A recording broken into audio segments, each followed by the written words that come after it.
Good evening, good morning, good afternoon, wherever you are in the world. Welcome back to Social Confoes.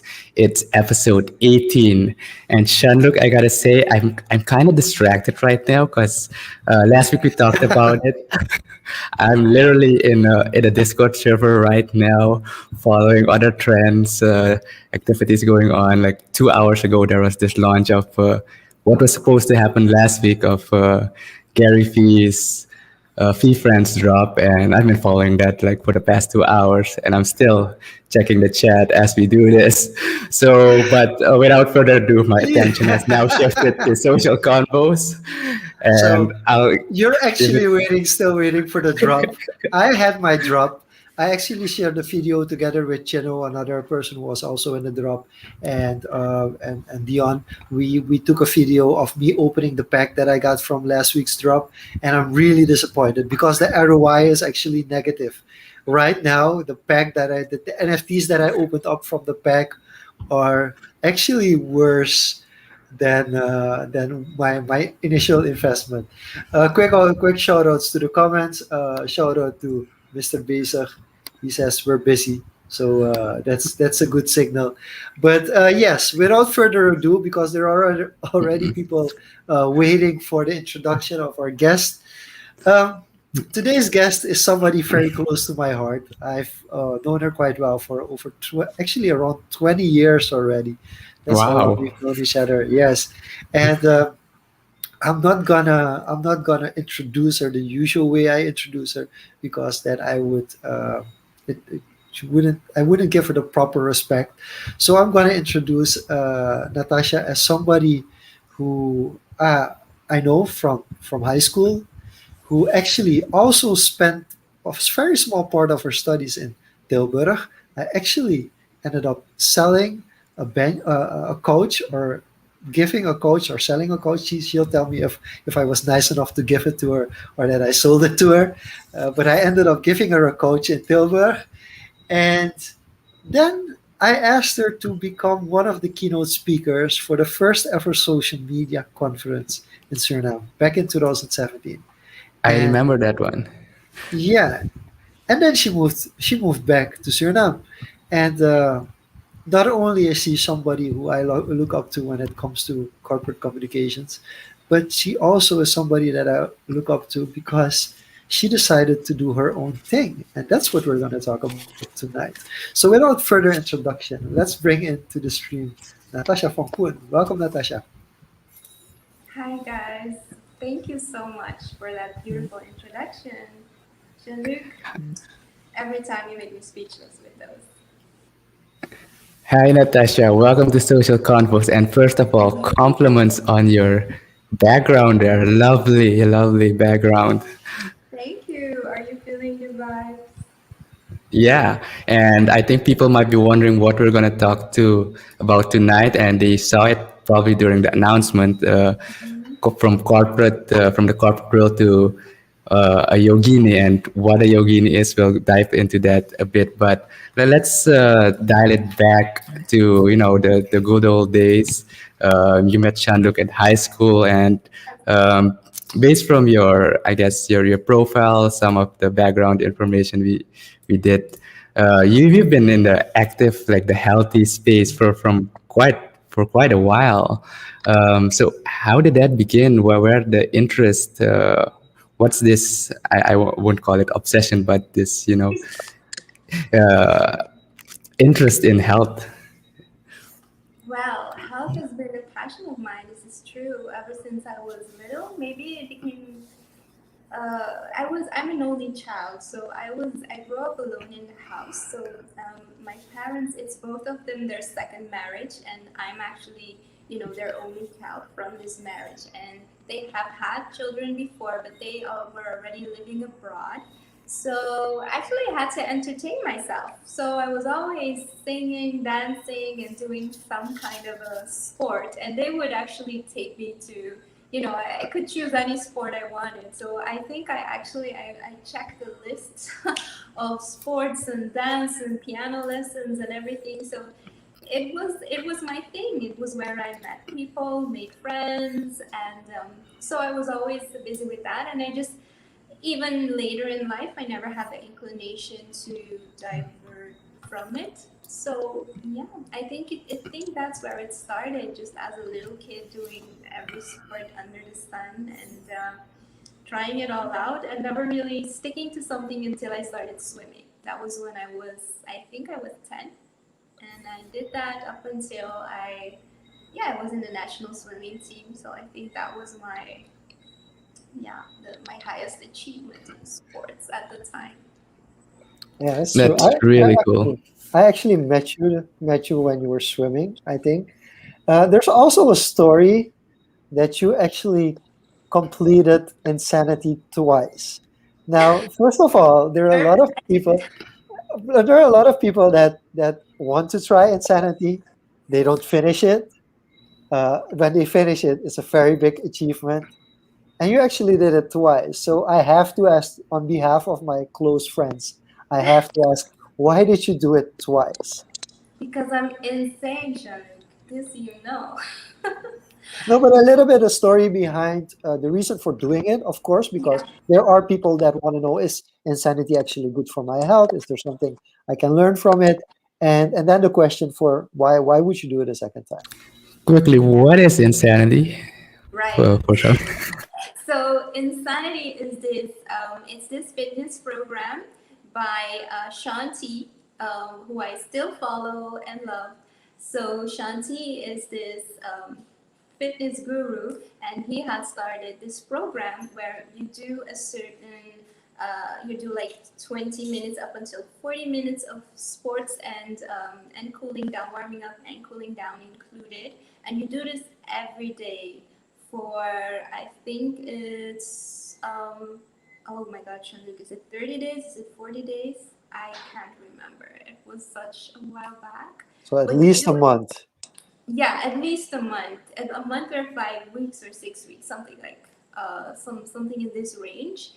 And and like from the first week, like you die, like you feel every fiber in your body, every soul. And the reason I did it back then is to actually to get into shape is one reason, but I love things that challenge me.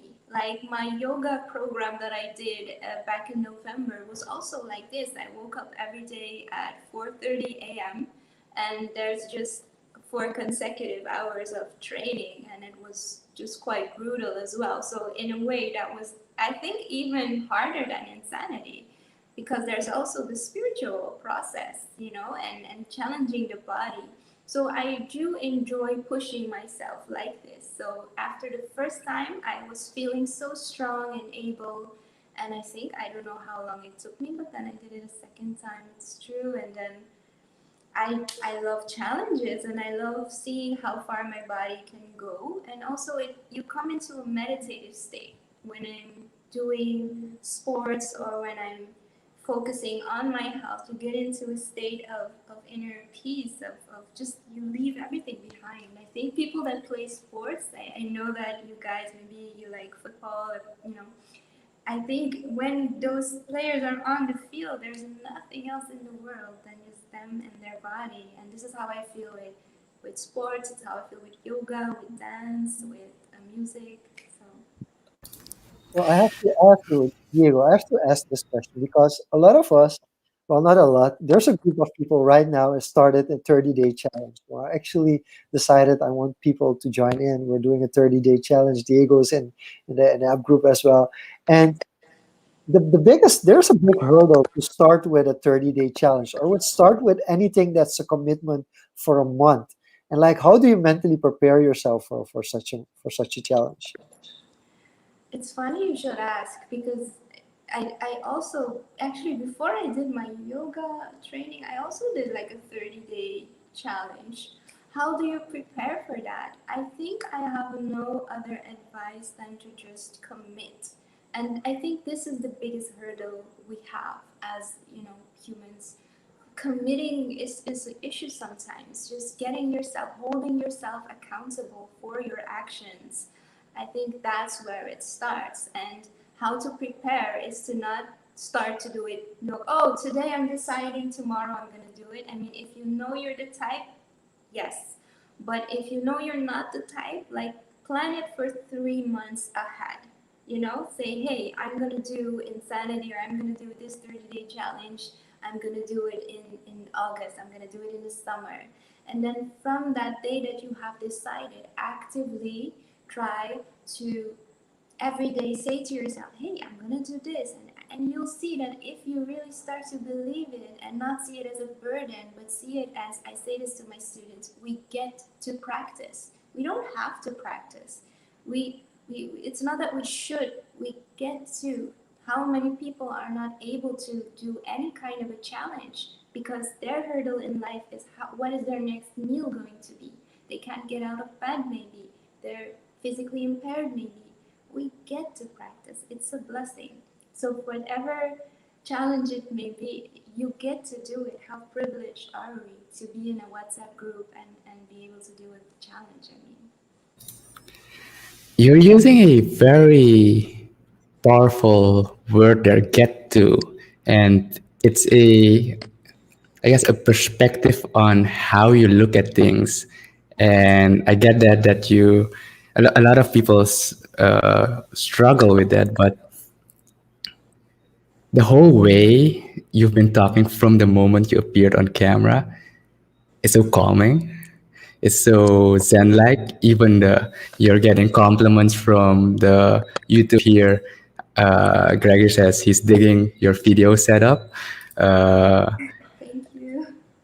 So that's really interesting to hear you from this perspective. But then again, Jean-Luc mentioned in your introduction that you were kind of invited to be one of the keynote speakers during the conference in 2017. And that was in the setting from a corporate world. So I'm trying to figure out this disconnect or connect between the calm Natasha I see in front of me right now and the hurdles and the rush life of the corporate world. So how did that happen? Yeah.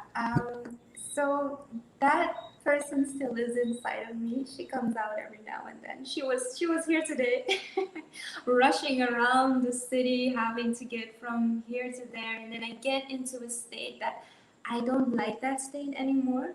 The state of having to rush, rush, rush, where you feel like life is living you. I was listening to this song, and this song is called Surviving. It's a beautiful song, and I think it was written in the COVID period, because so many people have it so heavy these days, and it feels like surviving. It feels like getting through a day, getting through your life, getting through the next thing to take off. And while I actually I had quite a good career, I think, in marketing and in social media, and I think that's why she asked me, I hope. So, but actually, that person standing there is someone who is good at her job, who is very bubbly on stage and a show. She gives a show. She's a performer. I'm a performer. That's what I did in Tilburg. I actually studied performing arts for a while there. And I still love performing, but that's the thing. At a certain point, I ask myself, but is my whole life going to be a performance? And every time I close a door, I become, yeah, a whole different person. Is that who I want to be? And I didn't think so. I didn't think so. I think that all the choices I had made up until then have served me well. I have, I think, built a good name for myself. I take care of my parents. I've done my best. But at a certain point, I was feeling like I was just surviving, and every day was a show. And I decided that I didn't know what to do. That's the thing. I didn't know what the next step was going to be. And maybe that's why it took me a while, but it was right on time because in the end, the way forward was when I just let go. I quit my job. I left my relationship. I decided to just not focus on the house I wanted to buy or the car I needed to buy if I gave up my. I decided to just go and just leave and see. And every book I had read up until then, every story, every movie, it always starts there with the person just jumping. And every time you see it, you're like, but how are you gonna survive and what are you gonna do? But the thing is, we are trained by society to think so much of those things. And I thought, now is the time because of course if I have a family and I don't know kids and everything, I maybe wouldn't have done it so easily. Not that it was easy, but I think you know what I mean. So I thought, hey, if there's ever gonna be a right time, I think this is the time. So yeah, I think that's the difference between that girl and this one. Is there anything that comes to mind? You've worked for Hewlett Packard, you are the marketing manager there, and then at one of the local bakeries here in Suriname. Is there anything you took from those, I guess, two experiences, in particular in the corporate world, that kind of set you up to make this decision or put you in a position, be it financially, mentally, or just personally, um, to say you're in a comfortable or in well, not comfortable, but in a ready state to make this next step for yourself? Well, definitely not financially because there's nothing, I didn't have like a, it's the same when I moved from the Netherlands to here. Everybody said like you have to have a spare budget, have some savings, you know, before you go to Suriname because it's really hard there. And also with this, and yeah, you know, if you're gonna wait for that, so if you have it, that's great. But if you don't, you're gonna spend your whole life trying to save up to live a life and then you're not there anymore. So it was definitely not financially. I think I did reach a point of, if I may be so honest, of feeling utterly unhappy, feeling utterly like this is not who I wanted to be and the life I wanted to live anymore. And that I finally this clarity, but I am the only one that can control this. I can do something about it. And if there's any takeaway from our convo today, it's that is that you can do something. You're never a victim of circumstance. You can always do something. So whether that thing is to just up and leave, go, go, be happy, find your joy, find your passion. Life will bring you enough struggles and challenges because even in any kind of a happy setting, if you're living on a beach in Bali, struggle will meet you. This is how life is designed. So why not just, you know, take that as it comes and the part that you can control just make it as good as possible. So it was basically out of just feeling rock bottom and feeling like I had no way out and just dropping it and saying I need to reinvent myself. Which is ironic now because that's HP's slogan. It's keep reinventing, and that's exactly what I did. So, what like it's fun because we're looking at corporate and looking at yoga. So, where do the paths actually cross? What are kind of routines or habits that you build up in your corporate life that you took with you to yoga, and also the other way around? Wow, that's a good question because I actually, from the top of my head, can't really. Um, Let me say this first and foremost that I didn't, when I left corporate, when I just quit my job, I didn't teach yoga yet. I didn't, I wasn't even a teacher yet. And when I started to um, do my training, I did that from out of India. Everybody was asking me, "Are you gonna teach?" And I was like, "I don't know. No. This is just for me. I'm just on this journey." And there was no teaching involved. And it kind of just it came to me that this is maybe what I should try. And now I love teaching. So yeah, I think the the the way that yoga relates to life in general, not just the corporate world, is that we learn to be mindful. We learn to live mindfully, to not live only mindfully, but to move every finger, every mudra, every asana is mindfully. If you're not mindful, you're gonna fall. You're gonna get an injury. It's gonna not be a good experience for you. But if you are truly mindful in the moment and know where your boundaries are for that day, maybe your body doesn't go that far. Maybe you can sit in meditation is not to not force it, or when you feel the struggle coming, you breathe through it and you tell yourself, hey, it's okay. I don't have to push, but I can just stay statically and I'll be okay. It's this calmness, it's this sense of being in this moment that I think we can all take with us in any kind of setting, whether it's corporate, whether it's in a family setting, whether people are driving you crazy. It's focusing on your own body, focusing on your breath and coming into this moment. So, yeah, I would say that would be my answer. I don't know if that answers your question at all. Uh, yeah, probably Jean-luc will answer that in a second, but I want to quickly go through the comments because a few more came in. We Oh, got welcome Natasha, hi. welcome everybody. Hey guys from Tenerife. I have no idea where that is, but Yeah, I What know. is I know who that that? is. Tenerife, In Spain, España. and that's because Cruise Creative is our guest for next week. So shout out to James for checking in. That's awesome. pretty cool. So we have for people watching this from different continents. We got some. Devin is back as usual. Thanks for the audio and video check, Greg, for clarifying that. And Devin's also in our 30-day challenge. So let's go. He's already saying day two. And you have a comment here from Nicole. She's surprised by the switch to becoming a yogini, but she's also inspired by the story behind it.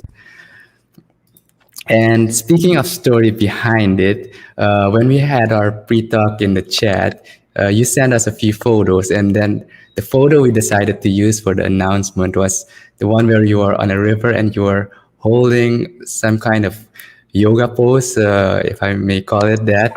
And you also said that was the moment that where you decided or that triggered that decision, like to leave it all behind. What was going on in your mind or in your body at that moment in that pose?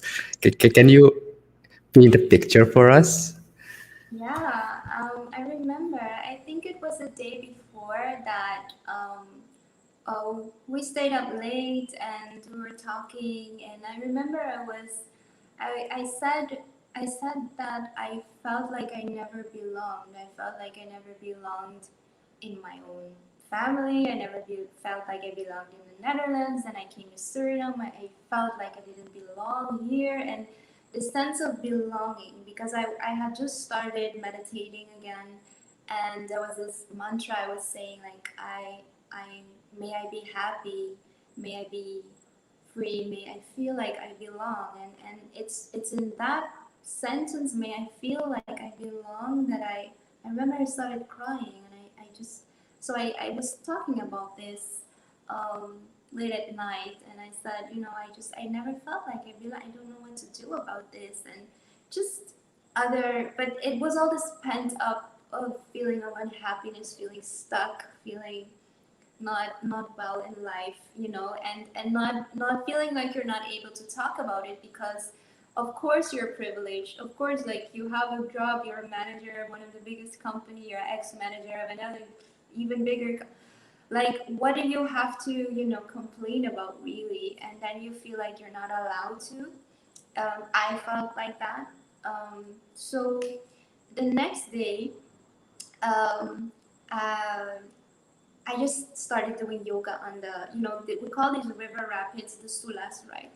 So I remember I said, let me take some pictures, and I had never ever in my whole life. It seems now that these pictures are from a photo shoot. It was the first time in my whole life that I actually had someone take my picture doing yoga, like the first time ever. And now these pictures are basically my brand. So this is quite the experience for me now. But and I just while I was sitting there, I felt so free, and I started to do these asanas and this specific series of asanas that you see are the warrior poses. And as broken as I felt the night before, when I was in that asana, those asanas, I felt so strong. And I said to myself, you have the strength, just jump, just leave. If you have to leave the country, leave the country. If you have to leave whatever you have to leave, just leave it. And this picture, because we were talking about two. In one, I was on a rock doing the asana. On another one, I was actually with my feet on the rocks in the river, and the rapids are flowing, and it's actually pulling you back. You have to pull yourself up while you're trying to bend 90 degrees and do a back bend, and I was still standing strong. And actually, I was just starting out. I have done yoga for 12 years, but I hadn't done it in so long, and I was quite ill that period, because of my food intolerances, and I was losing so much weight rapidly. My blood count was low. It was not a good time for me, but at that moment I was strong and free. And I think that I then decided, you know what? If I can do this and feel like this, I can leave. And again, without a plan, because I wasn't even doing my yoga teacher program. That's what I felt. That's the picture. I have to ask this though. I really have to ask this. So, how much does your upbringing, the way your parents raised you, or your experiences in other countries have impacted it that you're willing to make the sacrifice? So I'm quickly gonna give an interlude to this. We often talk about what is a typical Surinamese identity. For me, a typical Surinamese identity is that I believe Surinamese people, they can live anywhere in the world. They can overcome any challenge. Like, there's so many stereotypes about Surinamese people, but one of the things that I think makes Surinamese people really strong is their creativity and their survival within different situations. But from the other side, I do want to know, like, what made you so confident that you were willing to take that jump? Because we had this discussion in previous talks on social confoes. Our generation, at least the generation before us, was taught you study economics, you study law, or you study medicine. That's basically what you should study, and you stick to that. Data status that will get you through life, and you are making jumps that for a lot of people in their mind, it's like, this is not possible to do. I have to go out of my regular job. I have no security when it comes to income. So tell us a little bit about that thought process from your side. Um, it's I think it's actually being mindful of this upbringing and being mindful of the impact that not only our upbringing but also just general society, media, culture has on us. The role we have to take as a woman, as a man, as a father, as a mother, as a child. um, I was always very mindful of that, and I think my first jump was when I so Jean-Luc knows that I actually was very bright-ish in high school, and I think my parents and everybody's plan was she goes away, she's 18, and then she comes back when she's 22, and she's gonna have a master's in something, and she's gonna be great, and then she's gonna be the president. This was, I think, my father's plan. I felt like, yeah, this is, I didn't know any better. Like that's, and then I started uni, and again, this feeling of total utter dread, not being motivated and knowing that I can do it, um, but just not wanting to do it, but then feeling like a failure. It was a trip, and I actually stuck to it because my dad said you have to stick to it. You chose this, and I wanted to switch, I wanted to do, but he just didn't allow me. And then actually, it came down to mental health. I just basically used that argument because it was true. I had a talk with my dad and my mom, and I said to him, but maybe my dad was not really feeling it. And I said to him, Dad, if it's a question of finishing this particular studies, which was IT, by the way, and the cost of it is literally me just wanting to, not wake up anymore in the morning. Is that really worth it to you? You know, because I'd rather just go work in a shop or in a gym, and I don't care. But that was a big, embarrassment in our culture because you're from a certain, I don't know, upbringing, and you don't do that. You don't go work with your hands, or you know, it, these are the things that were in my head. Not only necessarily taught to me, but more my own interpretation of Surinamese culture, especially, from a certain point in my life. And it came down to that, and I just said, you know what, that it's either this or I don't think I don't think there's gonna be much left of me. And that's the thing, that's the key. I always just said those things to my parents to this day, as much as it sometimes maybe hurts because a parent never wants to hear, that their child is hurting in a way. But I was always honest about that. So it was that, and then I just cut it, and I said, he made me make a plan, actually. So he made me make like a write a plan. So I wrote a one pager, and I'm still like that. I That's why this jump is different, because for this jump I didn't have any plan. So that jump I had a plan, which is good because I was only 20 years old. I remember that's when I got this tattoo. And this tattoo, and this is a nice story because this tattoo is actually, it's part of everything I It's do part now. of your name as well. It's part of my name. It's everything to me. And that back then it was just pretty. Alyssa Milano had it. I was like, I need it.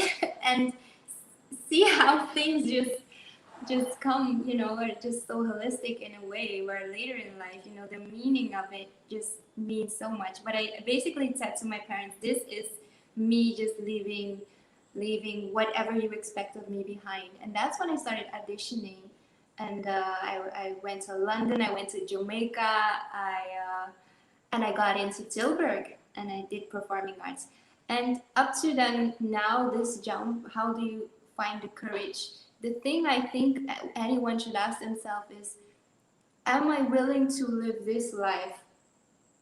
Because you don't know how long you'll live, right? So maybe you'll think it's a period, it's just this period. You don't know if you're gonna wake up tomorrow. So the question is, and the question I have asked myself in those moments is, am I willing to live like this? And if I die tomorrow or next week, I'm gonna regret everything, regret all the choices. Like, this is not the way I want to live. And yeah, so it all boils down to that. We only have one life, and as responsible as you can, try to find any kind of passion you have, and at least make it part of your life. You don't have to just up and leave everything like I did, but make it part of your life. And one thing I promise you, if you do that, doors will open, because that was happened to me. I have always wanted to work for the United Nations. That's when I finished my communication studies, which was actually, it fit me. I loved it. I finished that one in 4 years. Had I had chosen that one when I was 18, who knows how I would have turned out. Maybe I would have been whatever my dad wanted me to be.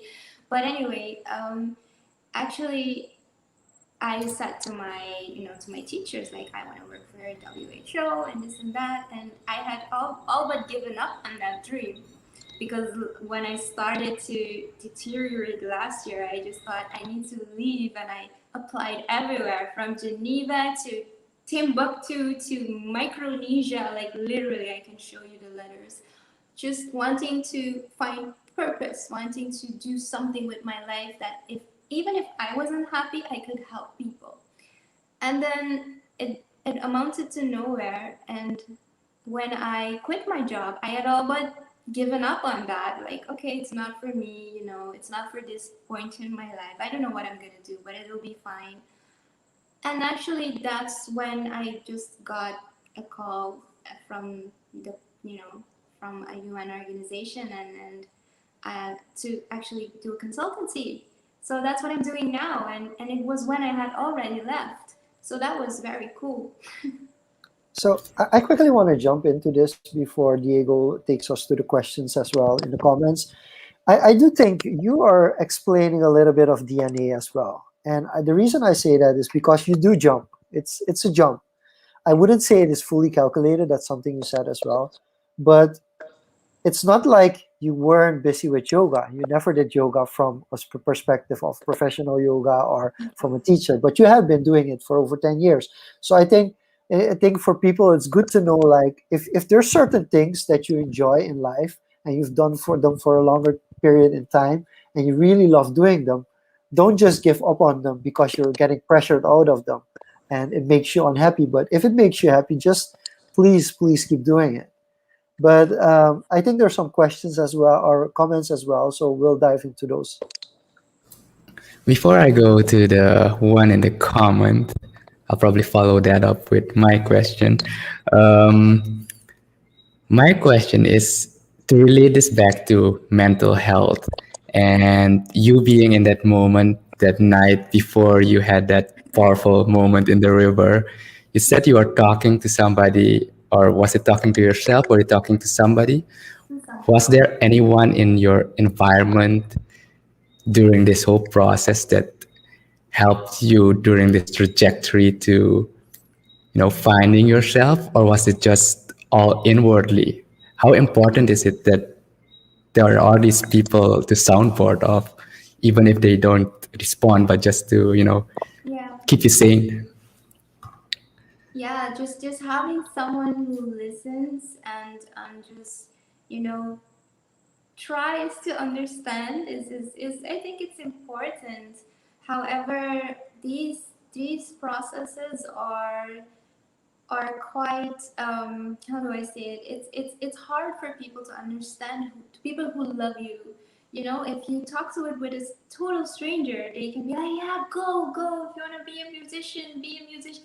Because they don't, they won't think maybe too much about all the risks. But the people who love you, the people who are your family, who are your friends, they will try to protect you, and they'll say, no, don't do it. How are you gonna survive? You're crazy. You're literally insane. And that's why I did insanity. No, but so that's I think, so it's more, this change came from inwardly. I wrote pages and pages, and I think a whole notebook full of thoughts that came to me, and finding a direction, and not necessarily a plan like I'm gonna do this and that.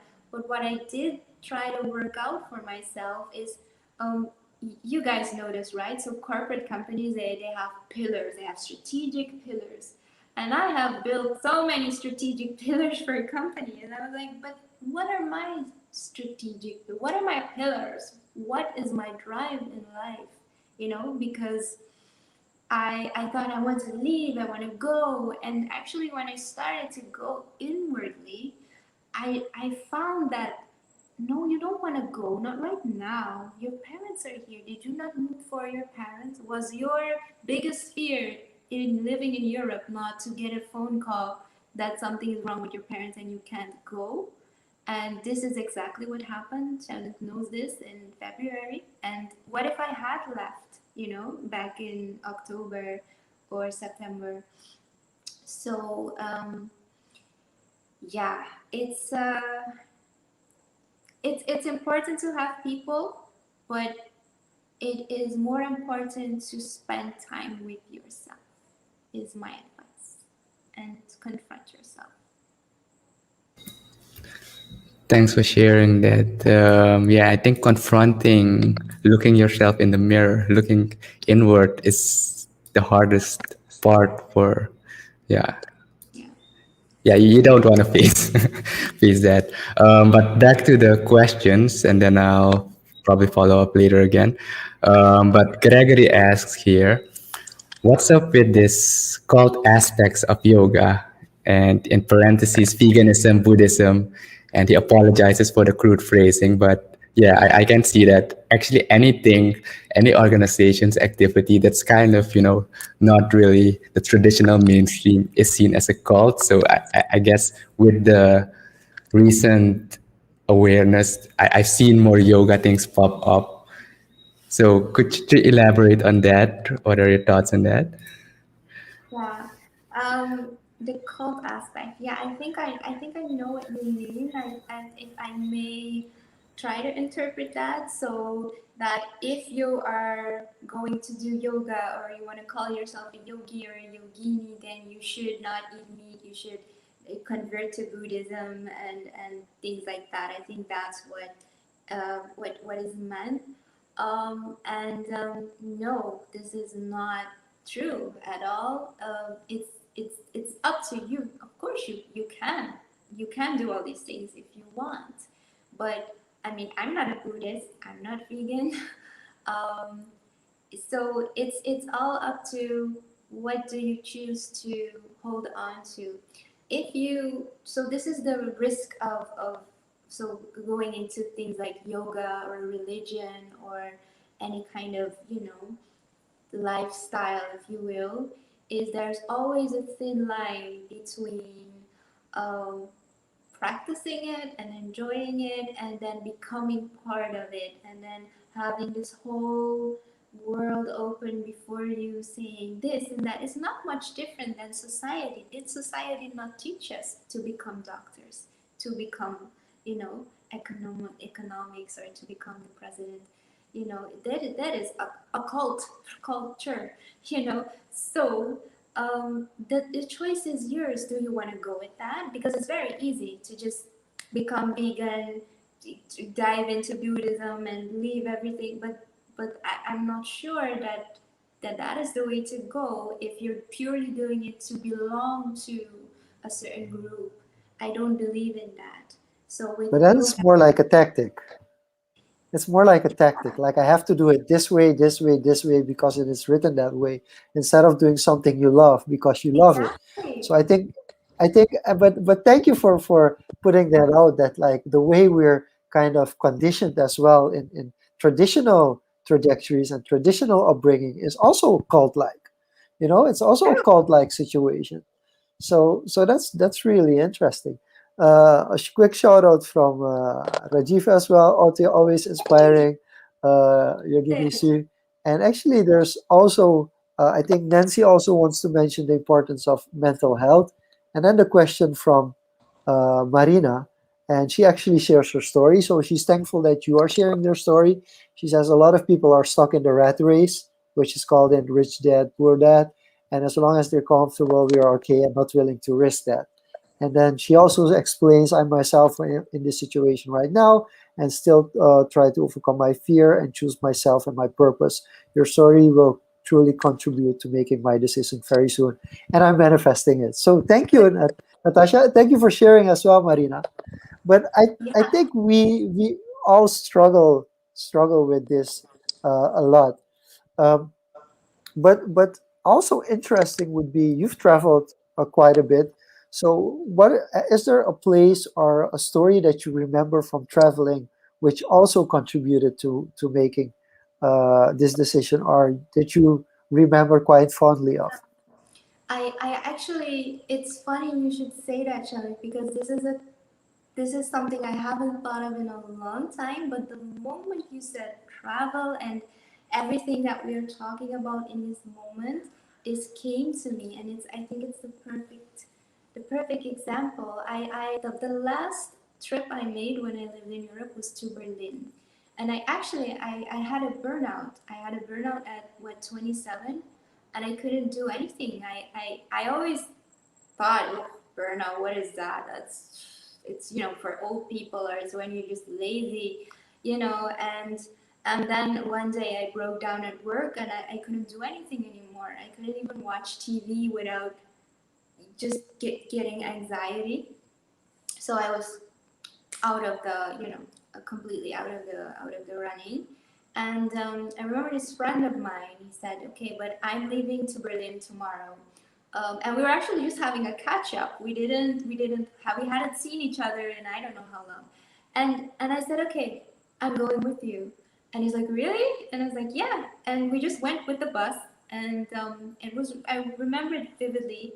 And then we came there, and there were these people that he knew, and he told me, "So these are van lifers." And I said, "What? What is that?" So vans, like in vans, like the cars, lifers. So they're living the I van thought life. I thought the shoe. Yeah, yeah, me too at first. And then these people, Jean-Luc and Diego, so they basically convert vans like these old VWs, and they make it into their home. They sell all their stuff, like their house, and they just literally go live in that van, and they don't have a lot of costs. Obviously, there's no rent, they just live off of the street. And like the streets, well, if you're in Europe and these richer countries, it's of course different than if you would do it here. Because, for example, there were a lot of people from Australia, and in Australia there's a lot of public bathrooms and showers and things, so they could literally live in their van. And I think some places in the US as well, and maybe in Europe. Here, I'm not sure. But anyway, what was inspiring to me, because my first, my judgment was, oh, they're probably just people who can't do anything in life. And Hippies. yeah, typical, this quote in my head. And then these people were lawyers. These people who had been doctors. These people have been everything and anything. And they just packed up their stuff and left, and they were having the best time. We spent so much time with them. They cooked for us in their van. We ate food, we made music, we sang, we danced. It was an experience of a lifetime. And I never and they switched vans too. So then the one from Australia had switched vans with one from, I don't know, Slovakia. And then, so the one was traveling in Australia, and then they saw the whole world like this. And I mean, it's amazing. So that was inspiring. We don't need everything. That's pretty cool though. It is, and yeah, you mentioned that the infrastructure is kind of there with the facilitation. I'm not sure if it would work here. I've seen some of these in my time in New Zealand as well. Like there's public bathrooms everywhere. You can just shop there. There's public showers even, and basically the whole infrastructure is kind of Yeah. built like that to facilitate people who want to do like this. Usually it's for tourist travelers, but then they fall into that Yeah. cycle of enjoying it so much that they kind of make a lifestyle out of it. But yeah, but coming back from your travels and having had that experience, do you are there any, I guess, misconceptions that people have from one, like as you had misconceptions of these van lifers, of having had nothing but their history was like kind of like yours in the corporate setting. Are there any other misconceptions that come to mind in that space, and to specifically in yoga that you're practicing, that you often Yeah. hear or people often call you out on? Well, I'm not sure. Yeah, I don't think a lot of people dare to call me out on it. But what I do feel is some stigma from the religious side. Sometimes I feel that a certain amount of judgment, maybe.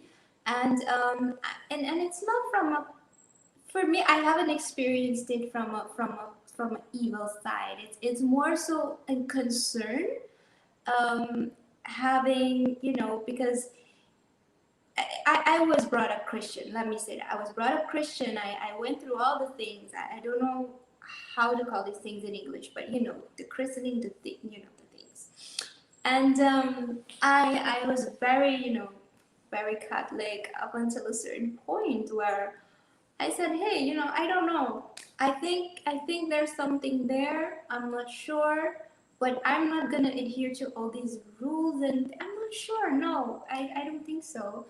And I think that if you do come from a certain, upbringing or a culture, or a certain religious group, that you may be concerned, because maybe you learn to be concerned for people who don't define their their connection to anything, um, godlike, or maybe not even believe in God. Who knows? Like, I think it's more from that area that I sometimes feel that it's not really appreciated. But I just leave it as is, because again, it's not from a hateful. I've never had someone say to me like, you're doing the devil's work or something, where I know it is being said. It has not been said to me. It has been said to people I know. It hasn't been said to me. But concern, I have felt concern coming my way. And what I try to do is just always say, hey, come. I invite you into my space and see how much peace and passion and love goes into what I do, whether it's yoga, whether it's when I dance, when I sing, when I do my work in communication. I do everything with passion and I, love. I do There's want no to jump in to the singing and the dancing part, but that maybe we'll save it for later. Gregory wants to know, can you please elaborate on the technical physical aspect of yoga versus something like CrossFit? And he also elaborates on it, saying like, I find that CrossFitters have a very casual approach to highly technical exercises like Olympic lifts, which leaves them vulnerable to injury, while yoga really embraces the learning process. So what can you tell us about that? Yeah, the connection was broken off for a bit, but I can read the question, so I'm back. And we're back in business. Yeah, so yoga versus CrossFit, and I think fitness in general. Um, so with yoga, yeah, there's more. As you said, Gregory, it's more embracing the learning process. It's more the journey rather than the destination. And again, this is probably, this is my next metaphor. But to keep it strictly about sports, um, so there is a way, a destination, if you look at it as this certain pose is the destination, or even like this lifting this much weight is the destination. In that sense, it's not much different in that to lift that certain amount of weight, or to lift your body, or to do exercises with your body weight in a certain way. You have to really learn how to um, have that mind body connection, or else what you said, you get very um, you get easily injured. With yoga, there's so much focus on the mind body connection, that what we're doing, because I'm not sure if you've seen yogis do things that my mind is completely blown. I feel like it's because of that mind body connection as well. So it's not just the physical, but it's also the mental, it's also the spiritual. So I don't know if that answers your question, Gregory. Yeah, I've seen like from aside from mental, like from the physical perspective, yogis are very like flexible, lean, and they have a lot of strength for Strength. not for not for doing these like calm motions, not forceful motions, and it always boggles the mind. Like it's kind of counterintuitive from what you see in media. You lift weights, you get strong, you get a lot of strength, but But yoga is kind of the opposite. You have to have all this control to actually be able to do these precise movements. Kind of like ballet, and Yeah, I can't um, like pole and all these kind of yeah, like activities seem very counterintuitive to strength based and like physical health based exercises. Um, so coming back to that part specifically, if we stay to the physical aspect, is there any beginner yoga tip that comes to mind that you could challenge people on to give this a shot to see if this is something for them? wow. I would challenge them to learn the sun salutation A from the Ashtanga yoga practice. So it's a style of yoga called Ashtanga, and in that style, you start your practice with the Surya Namaskar. This means sun salutation, and you have two of them. So there's one and two, or A and B, and just this sun salutation A. It seems very simple, but there goes so much strength and flexibility and mindfulness into it. So also for the first time remember. So it's most yogis their first sequence. So whether it's this sun salutation or there are different ones, most of the first sequence you learn is mostly gonna be your Surya Namaskar. So, and I have people also, who do Zoom classes nowadays, and everybody's like, "Oh, I can't wait for next week," and I always say, "Guys, no, not wait for next week. You practice. That's why I teach. For me, if you do this practice for yourself at home, then I am successful as a teacher." So, challenging everyone, I'll post a tutorial of a Surya Namaskar A, and just do that. Just do that one exercise. Do it every day for 30 days. Let's see. And We can see make the it a experience. 30-day challenge, Chanuk. 30-day Surya Namaskars. Why not? So I would say do that. So for any beginner, it's what I teach in my beginners course is the Surya Namaskar. I break it down completely, and even people who know it, they learn it again. So yeah, that's my tip forever. Just practice your Surya Namaskar. If you do that for all your life, this is what all the gurus I've met said. You're good. Then you're already good.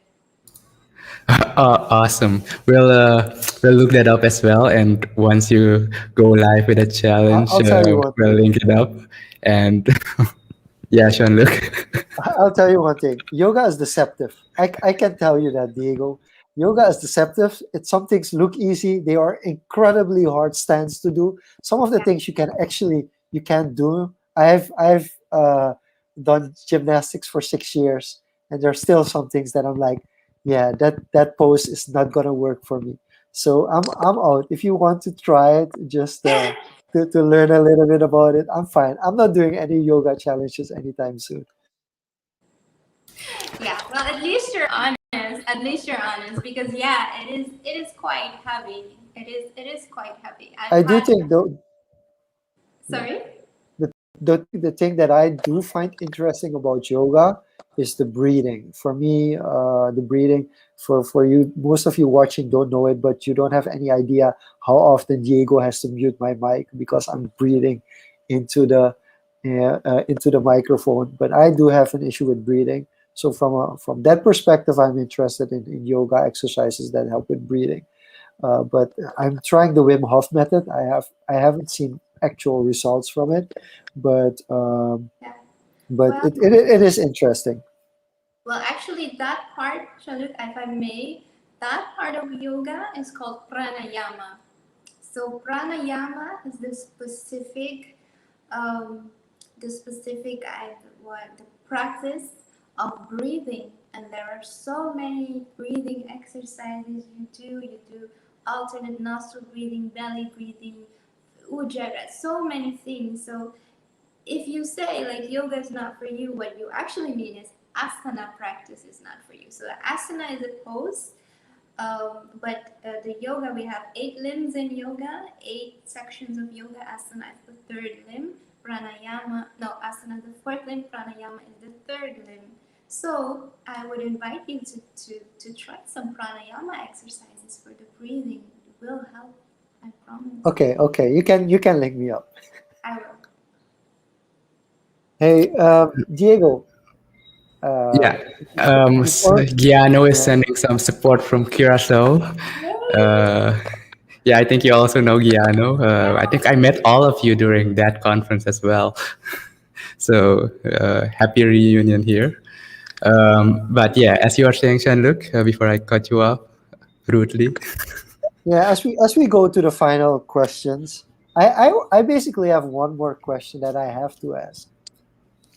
Um, and were we going to do quick fires, Diego, to close it off? Do you feel like doing some quick fire questions? We haven't done quick fire questions in quite some time.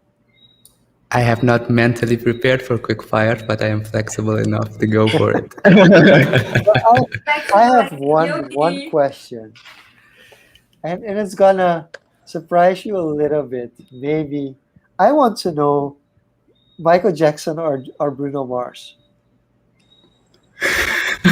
Michael Jackson. Sorry.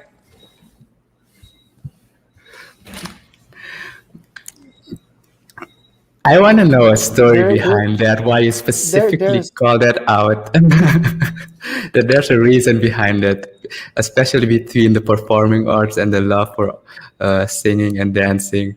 Natasha, I'm sensing a story. I wasn't even sure if the question was for me or for Diego, but I had to answer, so I apologize. Yeah, I think no. Shanley Okay, has that that question because he knows that, yeah, Michael Jackson is special to me.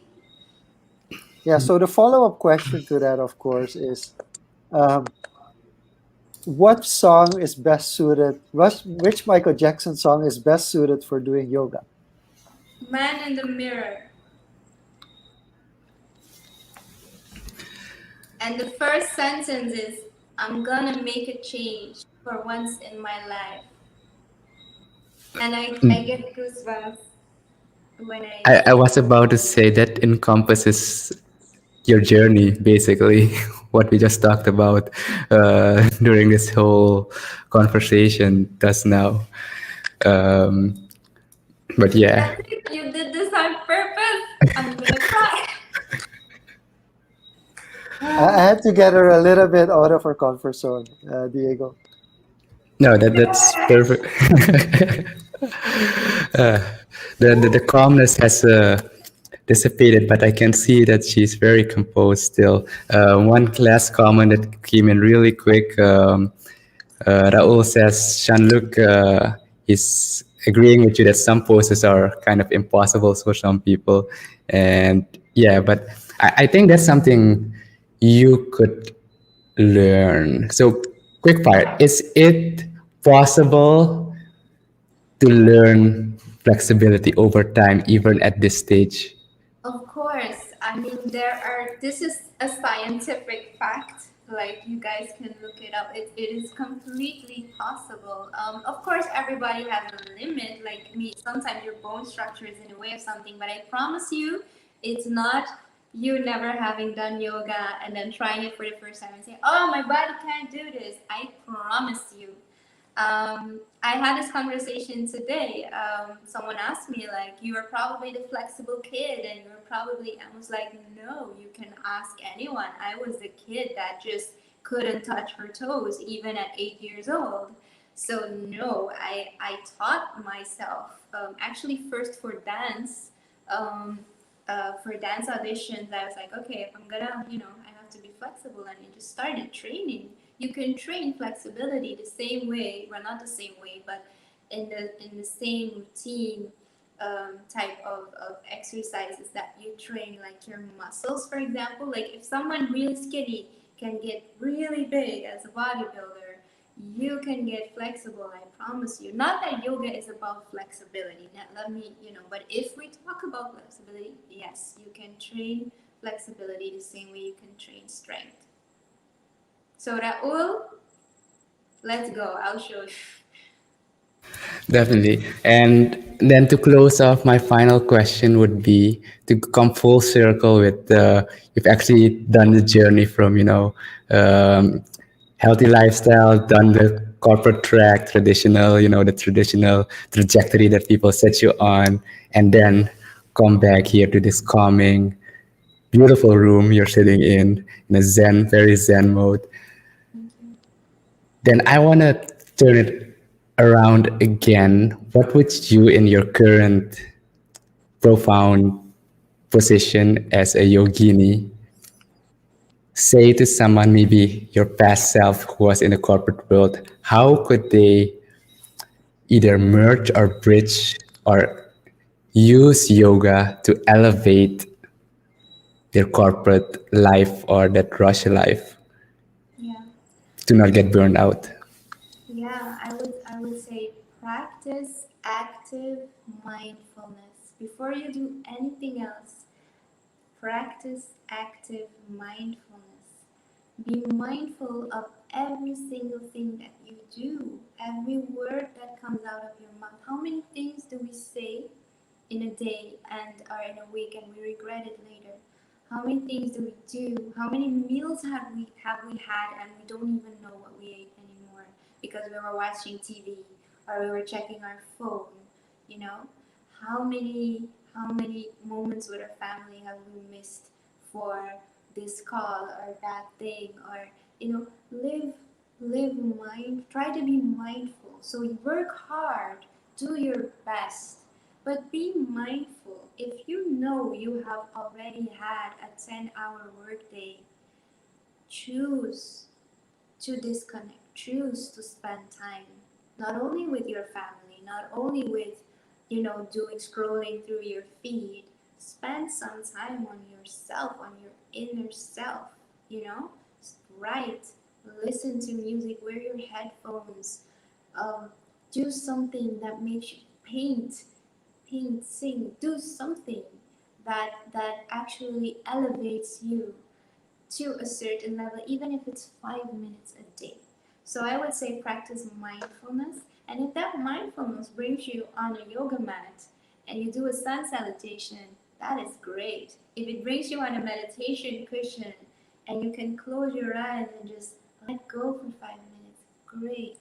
And if that's nothing at all of the sorts, that's also good, but take that time, be mindful, and know that it is okay to spend time on you. Because if you don't take care of yourself, whether it is mentally, spiritually, physically, you can't do all the things you're running after. You can't take care of your family. You're not going to be able to show up. You're not going to be able to, do whatever. So that is what I would say. I think that's very, very beautiful advice. Practice active mindfulness.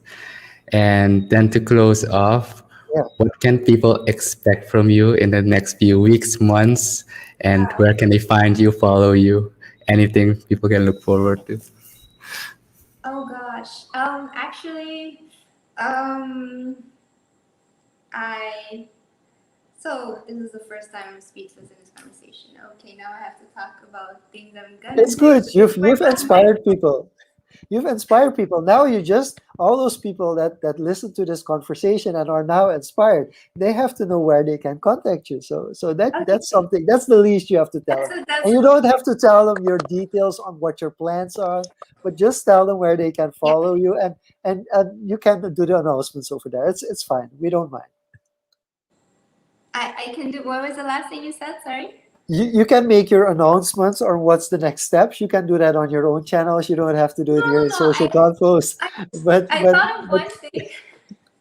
I thought of one thing. No, so actually, okay, where can you find me? Let me answer that. So, let me say this because this is important to me. I have my company is Yogini Su. This is my company. From my company, I teach yoga and I do consultancy in communications, mainly health communications. But This, I think most of you know. I don't know if some of you know, but I also have a foundation. I founded this foundation called Yoga Suriname, and it started as a visual platform. It's now still a visual platform, and I started it with my own, resources and everything, and I'm still doing that. But what I would actually love to do when we're allowed again, when the world is in a better place, pandemic wise, is to actually go and reach out and help out where I can. Because the thing is, and not me, but me and this the community of yoga teachers and yoginis and yogis and everyone who wants to practice yoga are who just likes to follow along, just come and let's go do things. We can do little things, because this is the thing. You think, oh, if I have to help out, I have to run 50K and raise $1 million, or I have to, whatever. No, let's just go to, an animal shelter and start to paint things, or let's go do yoga in Palmatang. Everybody puts some money and then we go donate that money. Let's do little things, because I think that's important.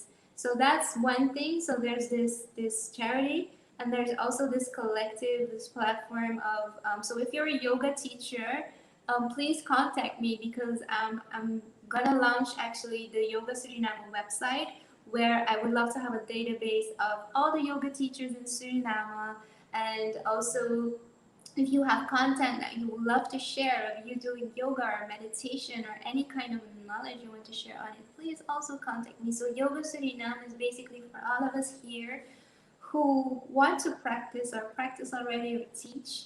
So that's what you can definitely stay tuned for. I'm working on that. I've been working on that. Actually, Yoga Suriname was before Yogini. Before I ever started, I already had founded Yoga Suriname. So and from the Yogini side, so you can find me at Yoga Suriname. All of the people that have up until now collaborated on this platform, you can find them at Yoga Suriname on Instagram and Facebook. You'll see me post where you can do yoga classes in Suriname. If you contact me, I have some contact details of yoga teachers. I can hook you up. And there are people teaching online now a lot, but if you don't know, it's hard to find sometimes. So this is Yoga Suriname. It's just at Yoga Suriname on everything. And then there's Yogini Su, which is it's a company. It's a commercial company that I run. And for Yogini, I'm also gonna launch the website soon, so stay tuned for that as well. And Yogini is basically this story of today, helping to inspire people physically, mentally, spiritually, to just have a passion for the journey, not only the destination, a passion for the actual journey, which is, I believe, what I have found. And so that will be launching. I'm creating a lot of content for that. And so stay tuned for that. And also the logo and everything is coming. And then lastly, there's going to be a TV program where we're going to do 8 weeks of yoga with Yogini Wow. Su. So I'm also really excited about that. Wow. Yeah, I needed to think, but I got it. I got your question. Yeah, that's amazing. And so many memorable one-liners that you've just dropped for us there. I'm gonna have to rewatch this and write them down. Definitely. We will also put them in the show notes, and we'll put all the links, contact information for Natasha in the description. Guys, thank you again for joining us. Everyone in the chat who joined in, we got some two more latecomers. Edie says he's doing sun salutations. He learned from you while listening to this conversation. And Zuat says he's consider him inspired. So thanks guys for listening and tuning in. As always, the audio version of this episode will be released on Saturdays. Share with your friends if they missed it, and share the social convos and the convos podcast in general with everyone. We've been consistently at it for 18 weeks now. Wow, Jean-luc. Uh, props to that. And Props to that. we look forward to next week.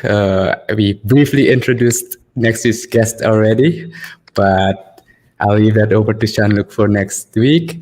And with that being said, Jean-luc, final word, and then you can roll us out. Yes. Uh, Natasha, from the heart of everybody that was watching, from us as the host, thank you for doing this. A last comment jumped in from Marina. Nice success, Natasha. It was an amazing show. Next week, we'll have a midnight party with people in Tenerife. So thank you for watching. This was once again Social Confos. I'm Shaluk. This was Diego. This was Natasha. See you next week, Tuesday, 9 o'clock, the same time. Bye bye. Bye bye. Bye.